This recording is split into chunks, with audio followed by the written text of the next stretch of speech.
story tonight. It is a busy day in Indian politics. Looks like post-COVID has already settled in our politicians because political parties from across the spectrum held a series of meetings. As you can see on your screens, from Sharad Pawar chairing a meeting of opposition parties in the national capital minus the Congress, triggering speculation of an anti-BJP bloc being formed ahead of 2024.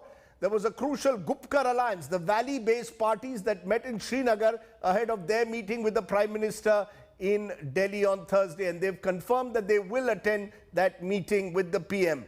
In Uttar Pradesh, Chief Minister Yogi Adityanath met Deputy Chief Minister Keshav Maurya amid suggestions that Yogi Adityanath is under pressure ahead of next year's assembly polls. The party, though, saying that they will fight those elections again under Mr. Adityanath's leadership. In Delhi, Captain Amrinder Singh of the Congress meeting a Congress panel amidst a full-blown fight between him and Navjot Singh Sidhu. So lots of politics playing out, and we're going to get quick updates on all of that. Let's first go straight to the story that's coming in from Lucknow. BJP National General Secretary Arun Singh has confirmed to India today that Yogi Adityanath will not be replaced as Chief Minister. Mr. Arun Singh, who's been handling the UP crisis, saying Yogi Adityanath will be the party's UP Chief Ministerial face. So confirmation now coming in once again that Yogi Adityanath will stay on as the party's face. Remember, this comes at a time when there were some talk because of the COVID 2.0 mishandling that Yogi Adityanath could be under some pressure. Rahul Srivastav joins me for an update on that. Rahul, we've seen BL Santosh, organizing secretary of the BJP, going twice to UP in the last month.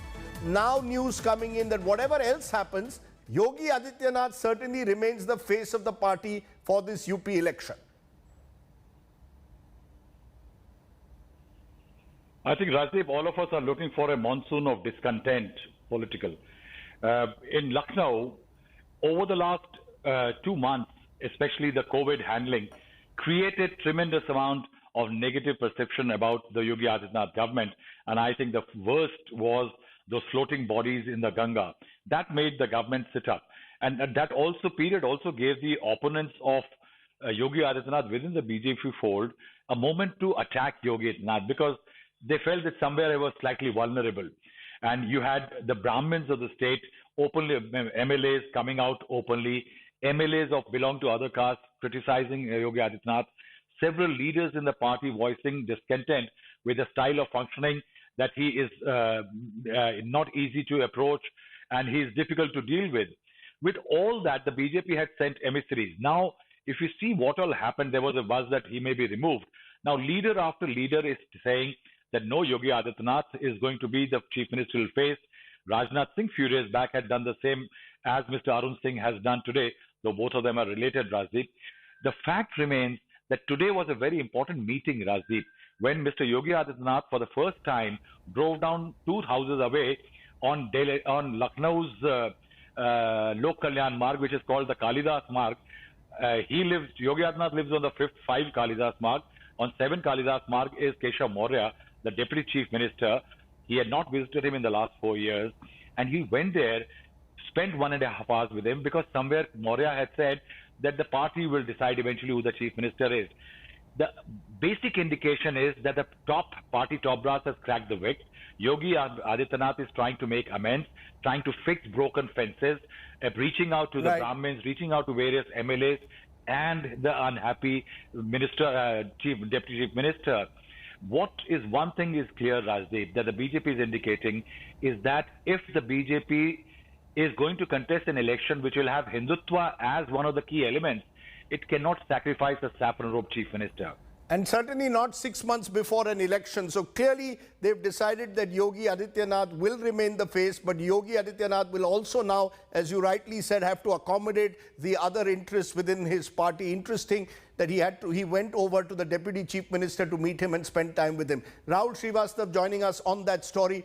More breaking news coming in. While that's happening, the discontent in the BJP. Let's turn to the discontent in the Congress, because there is trouble brewing in Punjab that shows no signs of ending. The feud between Captain Amrinder Singh and Navjot Singh Sidhu has escalated the captain has refused today to accept that Sidhu can be elevated as a deputy chief minister of Punjab. Sources telling India Today that Rahul Gandhi and the Congress committee are also unhappy with Sidhu's statement taking on Captain Amrinder Singh, and the captain also unwilling now to reach out to Navjot Singh Sidhu. So what happens in Punjab? Anand Patel, who's tracking that story for us, joins us. Anand, it seems that the Congress is unable to resolve this issue, and there are just 6 months to go for the election. How are they going to resolve this captain versus Sidhu standoff? Well, absolutely, Rajdeep. There is no solution in sight because this is the second time in this month Captain Amrinder Singh has come to Delhi and appeared before the three-member panel led by Mallikarjun Kharge. And today, when he appeared before the panel, he first expressed his anguish over the manner in which his government has been repeatedly attacked by his own partymen and MLA Navjot Singh Sidhu. His outburst in the media, Captain Amrinder says, is damaging the image of the party and the government just when the elections are around the corner. And he has requested the party high command to gag Navjot Singh Sidhu. That one. Secondly, he's also listed out the steps taken by his government over different allegations which the MLAs and the cabinet ministers had put down before the three-member committee earlier this month. He said that there's actionable, no, is there? But is there any SIT. way? Is the Congress High Command, does it have a solution? Well, three things might happen, Rajdeep. Tomorrow we are expecting a press conference by Harish Rawat, who's the in charge of Punjab Congress committee. He's likely to announce some kind of solution in which Captain Amrinder Singh might have to scale down his resistance to Navjot Singh Sidhu as far as allocating some position to him in the party organization in the Punjab unit. So Sidhu might get some position there, right, but definitely not as PCC chief and also not as a deputy chief minister. Right. These are two things which we are picking up. And also, captain is under considerable amount of pressure. There was a word that he might not be the face of the party as the chief minister candidate in the upcoming elections. That is a big thing to watch out for in the coming days. Okay, Raj. so while the BJP seems to have at least for now settled on Yogi Adityanath, the Congress still uncertain whether to go into Punjab with Captain Amrinder as their face, or will it be Navjot Singh Sidhu or someone else? We'll wait and see how that story develops. Thanks Anand Patel for joining us with what's been happening. So it is a summer of discontent or a monsoon of discontent for the two major parties. Now, exploiting that could be a potential third front, because 21 politicians, prominent individuals from civil society gathered today at NCP leader Sharad Pawar's residence in the national capital. Even though the attendees are denying any political significance, the meeting, some see, is the beginning of a new political front, possibly to take on the BJP in the 2024 Lok Sabha polls. Take a look. We must also express our gratitude to Sharad Pawar Sahab for a man with such stature and his busy time. This meeting, held at Sharad Pawar's residence in Delhi on Tuesday, is the talk of the town. Several political leaders and civil society members gathered to discuss the political scenario in the country. The agenda, a non-BJP, non-Congress alliance. And country is going to face lots of challenges. Among the politicians, TMC leader Yashwant Sinha, former Jammu and Kashmir Chief Minister Omar Abdullah, former JDU leader Pawan Verma, CPI's Binoy Viswam, and Samajwadi Party leader Ghanshyam Tiwari were in attendance. मंच का जो ideology है और मंच का जो कार्यक्रम है, उसके तहत ये तय हुआ है कि पॉलिटिकल, इकोनॉमिक और सोशल वातावरण जो आज देश में बना है, उसको बेहतर बनाने के लिए, उसको ठीक करने के लिए राष्ट्र मंच का क्या रोल होगा. The meeting comes 2 days after Pawar's 2 rounds of talks with poll strategist Prashant Kishore within the last 10 days. This is not the first time such an umbrella coalition is being cobbled together. Between 1996 and 1998, a united front government was formed with Deve Gowda as the Prime Minister, followed by I.K. Gujral. This government was supported by the Congress from outside. The experiment, however, will be tough to pull off this time. The opposition is fragmented like never before. Many regional parties like the Biju Janata Dal, YSR Congress, TRS have come to terms with the BJP government at the centre and might not join a new front. While the leaders who stepped out of the Rashtra Manch meeting said that this was not a meeting of anti-BJP opposition political leaders, the fact that it was held at Mr. Sharad Pawar's residence is indicative of the fact that possibly Mr. Pawar is testing political waters ahead of the 2024 Lok Sabha elections. Very significantly, earlier this morning as well, when the NCP met at Mr. Pawar's residence, it was said that they were, of course, scoping out the role of the NCP in the upcoming Lok Sabha elections, of course, triggering a lot of speculation as to how Mr. Pawar could possibly be the glue for an anti-BJP front in 2024. With camera person Hitesh Polami Saha in Delhi for India Today. Let's just focus on that. An intriguing question. The third front. Is it a non-starter now? An anti-BJP front without the Congress doomed to fail? Who will lead a third front? Is Mr. Pawar playing Pawar politics? Some of the questions we'll raise. Pavan Verma, former Rajya Sabha MP from the Janata Dal United, who was there at that meeting, and Javed Akhtar, who was also there as a representative from civil society, are joining me. Let's get it from both of you as to what was this meeting all about. Pavan Verma, is this about a third front, as is being suggested, a non-Congress, non-BJP front, or simply testing the waters to see what is the political mahal in the country? Frankly, Rajdeep, I don't think this was about a third front. The Rashtra Manch is an open-ended discussion forum, not divorced from politics, but not part of mainstream politics, whose attempt is to focus on issues of current importance and analyze political developments as an input perhaps to other political parties, invite the representatives of political parties and public personalities for a discussion on these issues. To think that the Rashtra Manch was a precursor to planning a non-Congress, non-BJP third front is hype in the media. There can be no front against the BJP without the participation of the Congress. And the third front as a non-Congress, non-BJP formation is essentially not viable on the basis of electoral mathematics. So therefore, that was neither the remit nor the purpose of the meeting. So then why meet at Sharad Pawar's residence? Is this to simply project Mr. Pawar as a future potential kingmaker? I mean, you could hold this Manch at your house. You chose to hold it at the NCP leader's house. Actually, we didn't choose to. A meeting of the Rashtra Manch was to happen. Mr. Majid Menon of the NCP was active to organize it and mentioned it to Mr. Sharad Pawar. Mr. Sharad Pawar said he's in Delhi and would be happy to meet with the members of the National Forum and host it at his residence. Now, you will think this is not happenstance. And you will also link it with Prashant Kishore's meeting with Sharad Pawar and so on and so forth. I'm trying to say to you that while the meeting of the Rashtra Manch was exceptionally useful on focusing on vital issues of today, such as price rise, unemployment, the attack on individual liberty and freedom of expression, on the erosion of institutions, on center-state relations, all of these were discussed in detail. Okay. And the decision was to involve as many representatives of political parties on these issues to make these issues and feed them into the political system, because these are issues which touch the common man and are important for the country.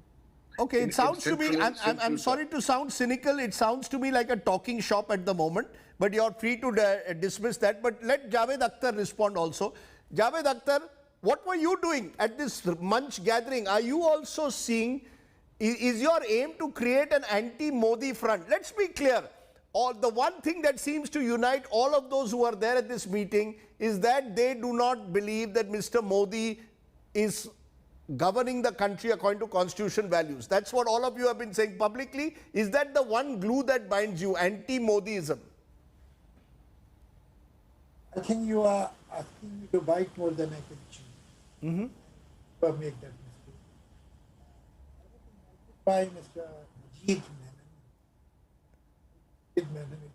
We are having some problem with your audio. Can you hear me now? Yes, yes. So, yes, Mr. Majid Menon, who is a very prominent lawyer in Bombay, and I know him since quite some time. He called me and he invited me for this meeting. I must tell you that I was surprised, and I said that, you see, I don't belong to any political party. I'm not a member of any political party.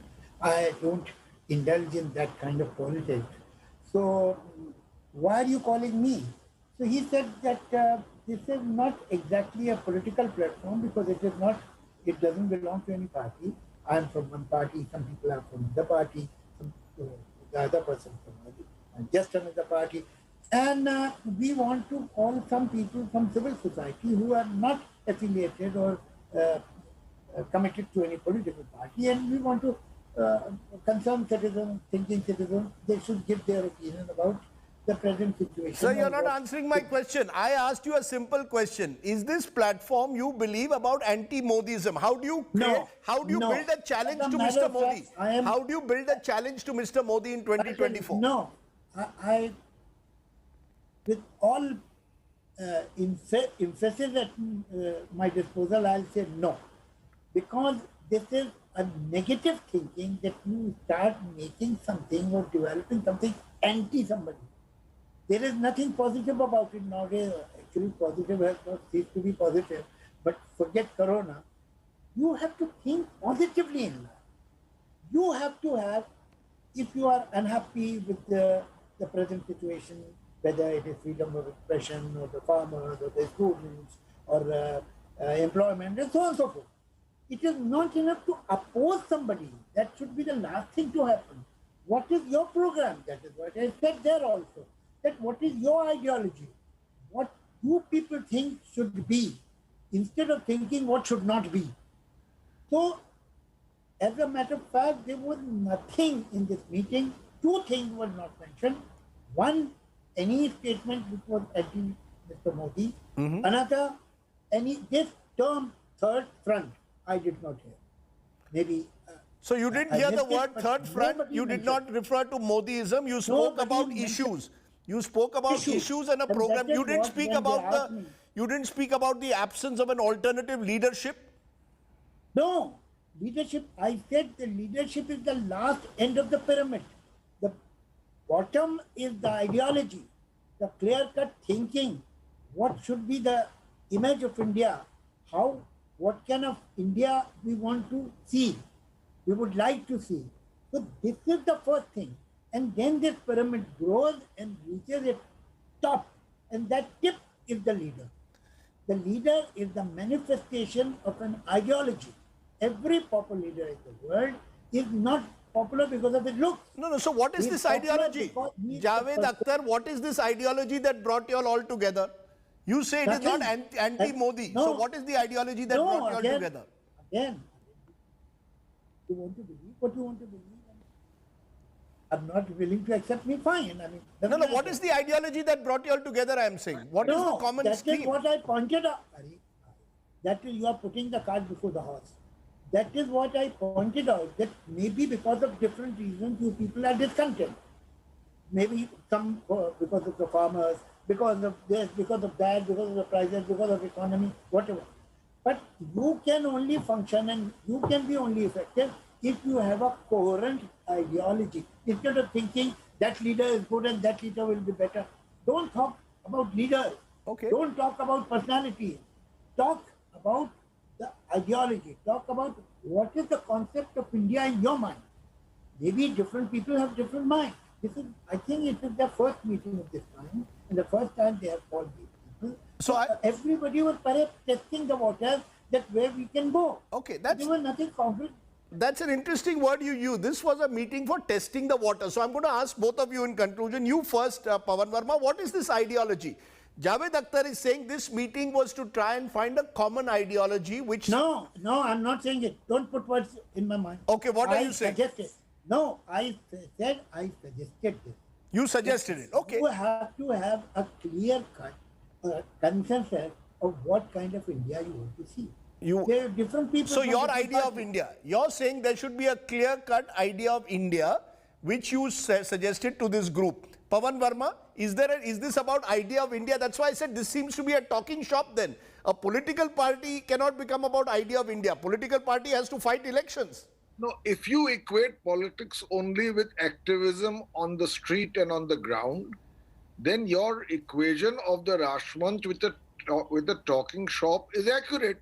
But please judge the Rashtramanch from the mandate with which it was constituted. Secondly, the ideology stemmed from a deep level of discontent voiced by all the participants, even anguish at the current state of affairs in many areas.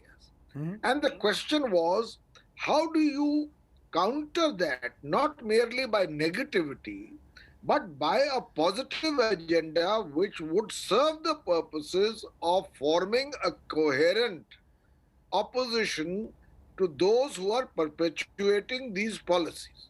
Now, it did not amount to a third front. It was not a non-Congress. Congress was invited. It's attended in the past. No, so why Manish did it attend? Tiwari, That's the Renuka intriguing Chaudhary. question. Pavan Verma, we were told that an invitation was sent to Manish Tiwari of the Congress. He didn't. Yes. He didn't come for the meeting. So why is it that the Congress stayed away?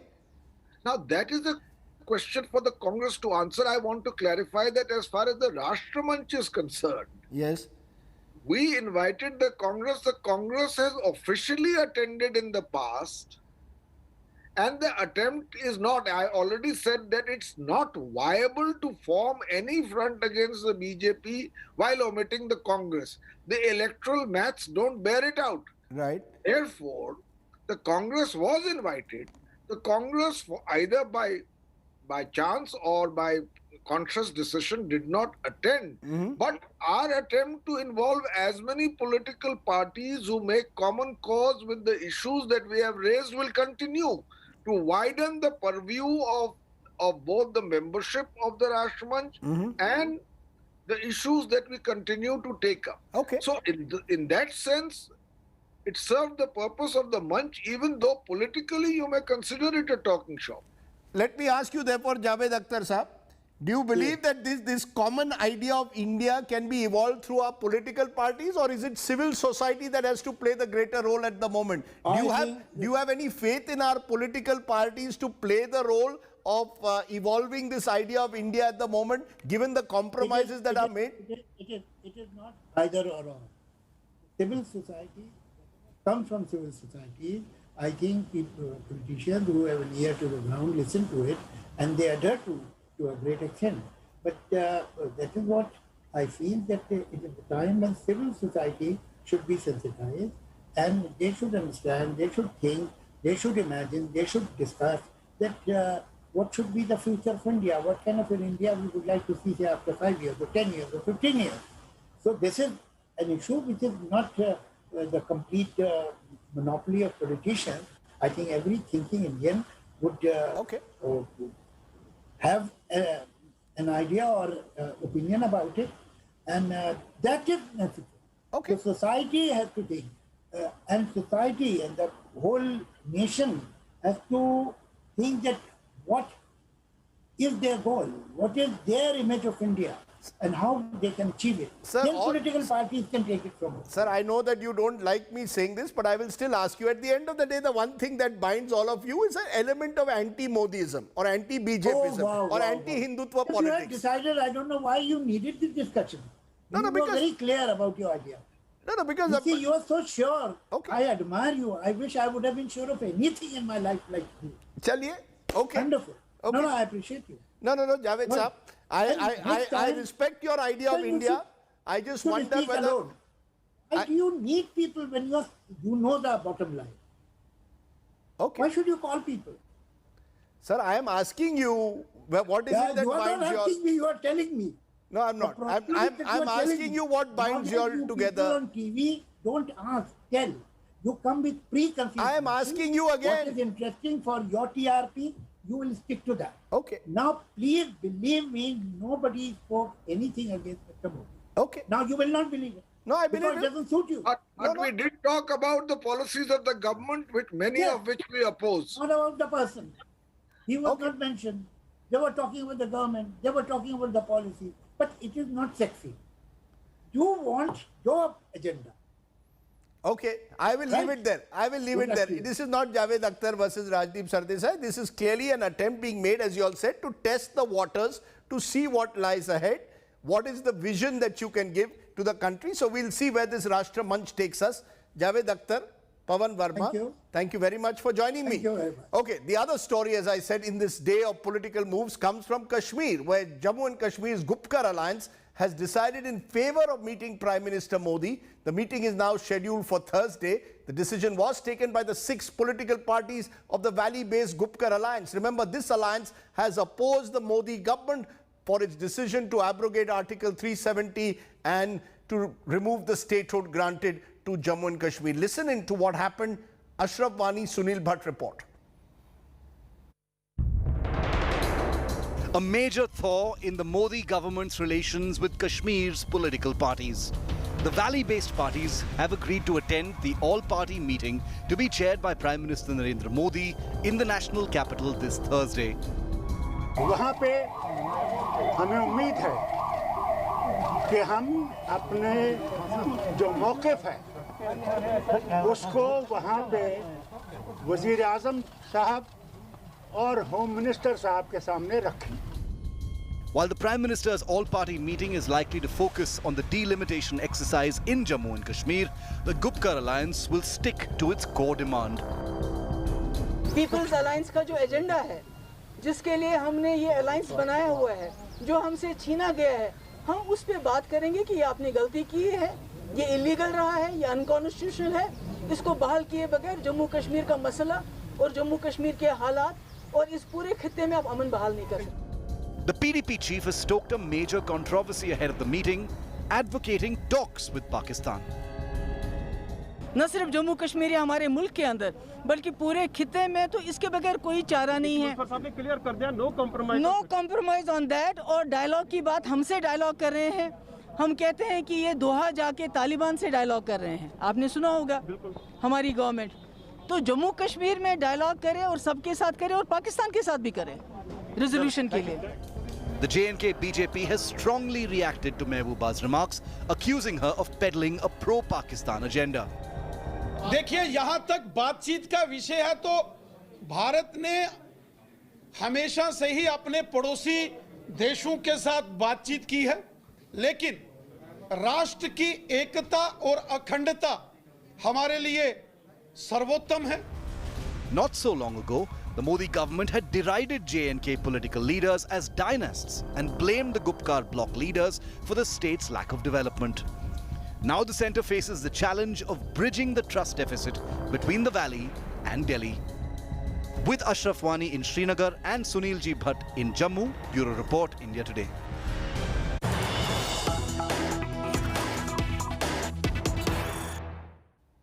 Okay, let's turn to the breaking news that's coming in. Bharat Biotech's Covaxin has shown 77.8% efficacy in phase 3 trials. The vaccine maker Bharat Biotech has submitted trial data to the drug regulator, which has approved the results. India's indigenously developed vaccine Covaxin will go for WHO approval tomorrow. Meanwhile, All India Institute of Medical Sciences Director and member of the COVID Task Force, Dr. Randeep Guleria, has told India today that the vaccine for children could be available as early as September. So those are the stories that are coming in at the moment on the corona war. Now, all of this coming in also on a day when the Congress brought out a white paper that they claim reflects the failures of the Modi government's policies on handling the COVID pandemic. This white paper, according to Rahul Gandhi, who released it, is not a political blame game, but is designed to ensure that the Modi government course corrects. According to Mr. Gandhi, the Prime Minister didn't take the COVID challenge seriously and went on with his political campaigning, he has warned that there will now be a third wave. Listen into what Rahul Gandhi had to say. जो needless deaths हुई हैं, prime minister के आंसू उन परिवारों के आंसू को नहीं मिटा पाएंगे। वो सब परिवार जानते हैं प्रधानमंत्री के आंसू ने उनको नहीं बचाया, मगर ऑक्सीजन जरूर बचा सकता था। कंफ्यूजन और राहुल ये पर्यायवाची शब्द है। Confusion is thy name. Rahul Gandhi ji का नाम ही कंफ्यूजन है। He is Confucius Gandhi. Now, while Rahul Gandhi has warned of a third wave, the fact is, on the ground, the Delta positive variant is beginning to dominate conversations among those in the field. This could be the most recent mutation. The Delta plus variant has now made its traces visible in a few states. In a moment, I'll be joined by two top scientists on that issue. But before that, how much of a threat is this new Delta plus variant? What exactly is Delta plus? Milan Sharma reports.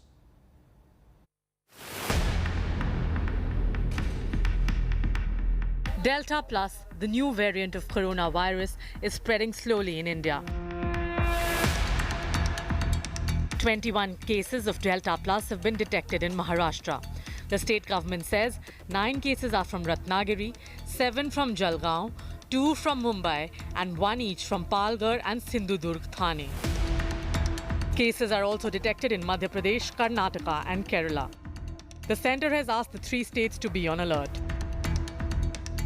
आज स्वास्थ्य मंत्रालय ने इन राज्यों को एक advisory जारी करके ये बताया है what is the kind of public health response that Maharashtra, Madhya Pradesh and Kerala should initiate, which presently looks fairly small in terms of number, but we would not want this to assume significant proportion. The Delta variant had triggered the second wave that stretched India's health infrastructure to the limits. The fear is that latest variant could evade immunity induced by vaccines and previous infection. This virus can infect people and can be responsible for the third wave. So it has to be the totally a social responsibility to prevent this third wave from the Delta plus. India could perhaps learn from the UK experience. A study done by Public Health England shows 2 doses of AstraZeneca vaccine is 92% effective against hospitalization due to the Delta variant. But there are concerns as well. From February 1 to June 14, 73 deaths were reported in Britain owing to Delta variant. 34 of them weren't vaccinated. 11 had received 1 dose of COVID vaccine. 26 had received both shots. Scientists are still working to understand this virus, and particularly now with these mutating viruses. And for safety, the only weapon we have is vaccination. AstraZeneca is equivalent to COVID Shield of India. It is definitely effective, almost 80 to 90% if you had both the doses of this vaccine. With the Delta Plus variant, the immediate question is, could it be a contributing factor to the impending third wave in India?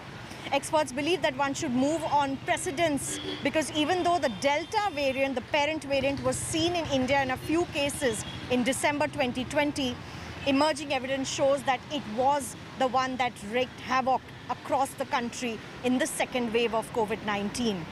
Right now, more sequencing will need to be done from each and every district where the Delta Plus is being reported from. With Dinesh Lal in New Delhi, this is Milan Sharma for India Today.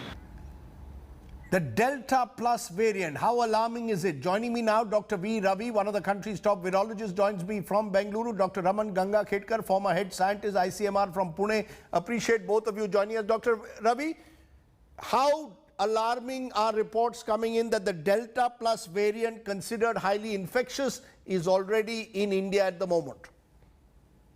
Thank you, Rajdeep, for having me on the show. I would like to say that Delta Plus has been reported, but I think most of this alarm and these concerns at this point of time are a little overreaction, in my opinion. Delta Plus is a cousin of Delta. It has one additional mutation, K417N. This mutation is also found in the Beta or the South African variant. Having said that, there is still no clear-cut data on increased transmissibility over and above the Delta, number one. Number two, the information we have is that it escapes treatment with a cocktail of monoclonal antibodies. That's because this mutation, extra mutation in Delta Plus, is in the receptor binding domain, and most cocktails of antibodies used for treatment are directed towards the receptor binding domain. There is also no evidence as of now on disease severity with respect to Delta Plus variant. In India, 4 states have reported. Karnataka has reported 1, and the patient has been fine, asymptomatic, absolutely no clinical issues at all. So I think we have to wait for data on transmission, more data to emerge. These are early days, but having said that, it is not being classified as a variant of concern like Delta is. Okay. At this point of time, it is under variant of interest. So unless we get some more data on its ability to spread more, or cell culture data to say in lab experiments that it is multiplying much faster than Delta, I don't think we should be alarmed. Okay, but the crucial word you used is "at this point of time." Dr. Raman Gangakhetkar, once bitten, twice shy is a feeling among some. Given the fact, the havoc that the Delta variant wreaked in this country between the months of March and June, or certainly March, April, May, there's a concern. Is this concern something that we should look at the moment, or as Dr. Ravi is saying, too early at this moment to suggest the nature of transmissibility of the infection? Yeah, I fully agree with what Dr. Ravi said. Now, one of the things which we have to realize is when you do genomic sequencing, you will find certain differences.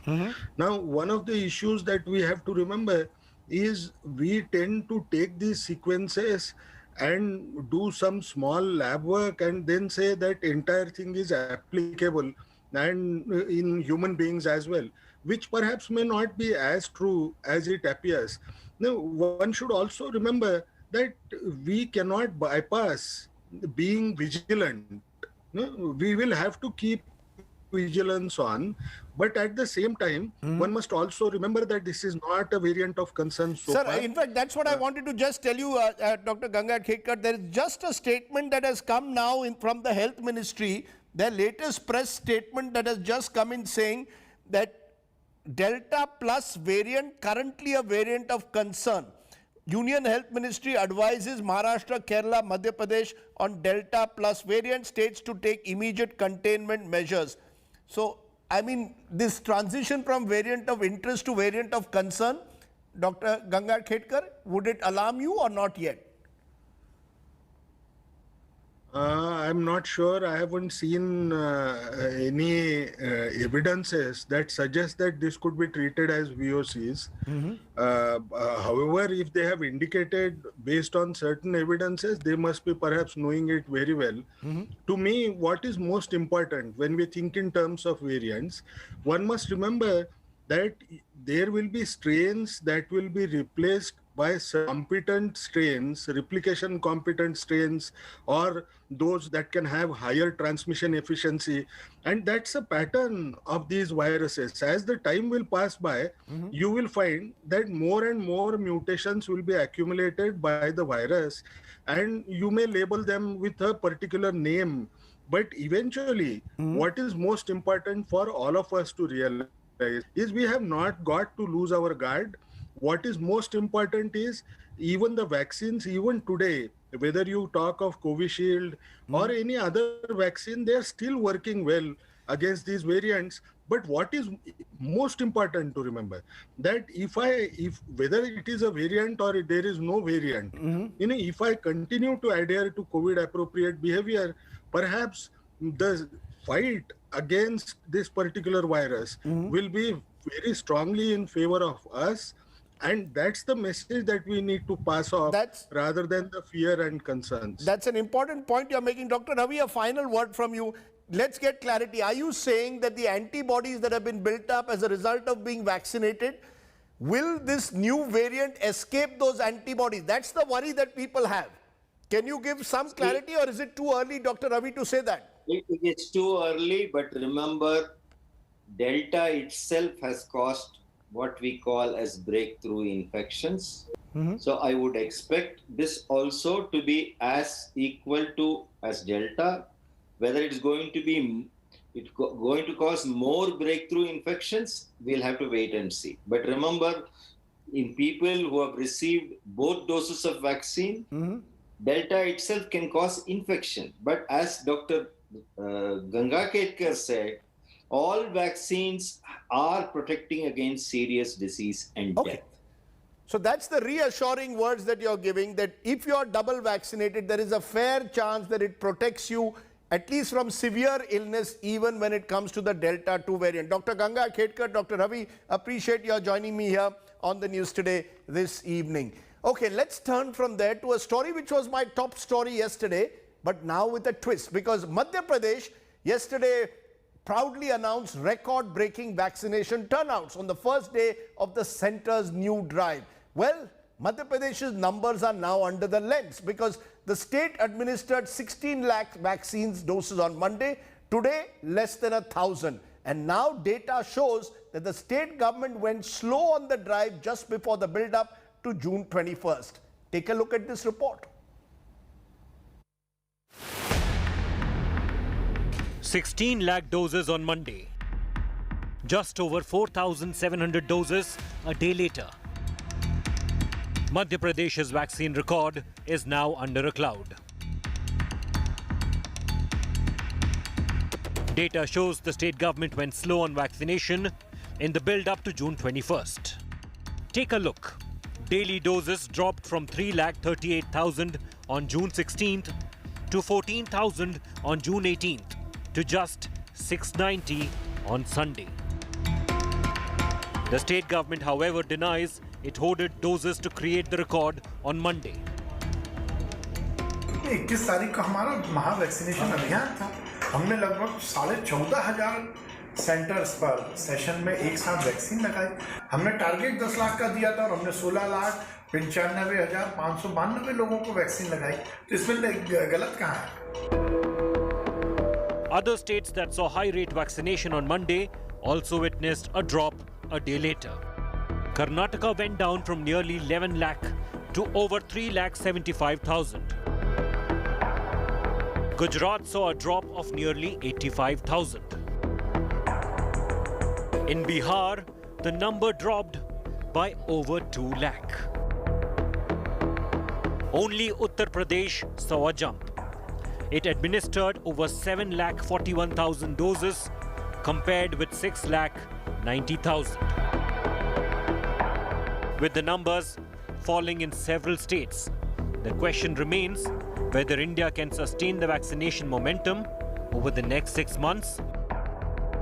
Unless that happens, the country won't be able to meet its ambitious target of fully vaccinating the entire adult population of 88.89 crore people.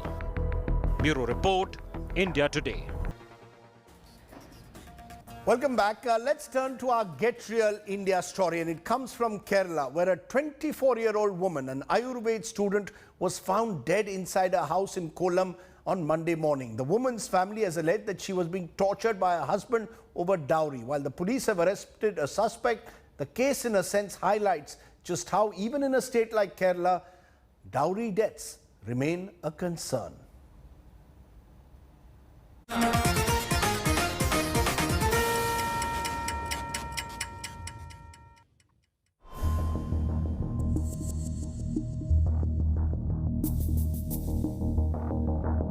Progressive Kerala. Medieval mindset. A shocking case of suspected dowry death in a state which prides itself over women empowerment. A 24-year-old Ayurved student Vismaya was found dead inside her house in Kollam on Monday, just 1 year after her marriage. The woman's family has alleged that she was being brutally tortured and assaulted by her husband over dowry demands. The family claims they had already given 100 sovereigns of gold, pawn and half-acre of a land and a Toyota Yaris car in dowry. The deceased was married to Kiran, an assistant motor vehicle inspector, about an year ago. Vismaya's family has distressing WhatsApp chats which shows images of injuries shared by Kiran, which were allegedly the result of dowry torture. Her family says she had returned to her paternal home once, but later went to live with her husband and in-laws after completing her studies. അത് മരണമല്ല, അതൊരു കൊലപാതകം തന്നെയാണ്. കാരണമെന്ന് വെച്ചാൽ നിരന്തര സ്ത്രീധന പീഡനം അനുഭവിച്ചുകൊണ്ടാണ് എൻ്റെ കുട്ടിക്ക് വന്ന പോലെ ഇപ്പം ഒരുപാട് ഈ കഥകൾ കേൾക്കുന്നുണ്ട്. ഇനി ഒരാൾക്കും അവസ്ഥ വരരുത്. The WhatsApp chats are being probed by the police. The shocking messages from Vismaya herself, shared with her relatives, suggest that the husband would thrash and kick her in the face. Meanwhile, the Kerala Women's Commission has sought a detailed report into the matter. Rural എസ്പിക്ക് ഇതുമായി ബന്ധപ്പെട്ട വിശദമായ അന്വേഷണ report സമർപ്പിക്കുവാനുള്ള നിർദ്ദേശവും നൽകി കഴിഞ്ഞു. ഇന്നലെ തന്നെ വനിതാ കമ്മീഷൻ അറിയിച്ചിരുന്നു. ഇന്ന് വിസ്മയുടെ വീട് സന്ദർശിച്ച് മാതാപിതാക്കളിൽ നിന്നടക്കം തെളിവെടുപ്പ് നടത്തും എന്ന് commission അറിയിക്കുകയുണ്ടായി. The suspected dowry death has numbed Kerala. Cops have lodged a case of unnatural death and probe is currently underway. 23-year-old Vismaya used to share her ordeal with hardly anyone in the family. And her story should be an eye-opener for the parents on why we should upbring our girls with confidence, self-esteem and the courage to speak up. With camera person Tinku Rajshekharan, Gopi Krishnan, Thiruvananthapuram for India Today. From the dowry shocker in Kerala, let's turn to tonight's good news today story. There's always good news in this wonderful country. Flying officer Mawa Sudan has created history by becoming the first woman from Jammu and Kashmir to be inducted as a fighter pilot in the Indian Air Force. I want to leave you today with her good news story. Stay well, stay safe. Good night. Shubh Ratri.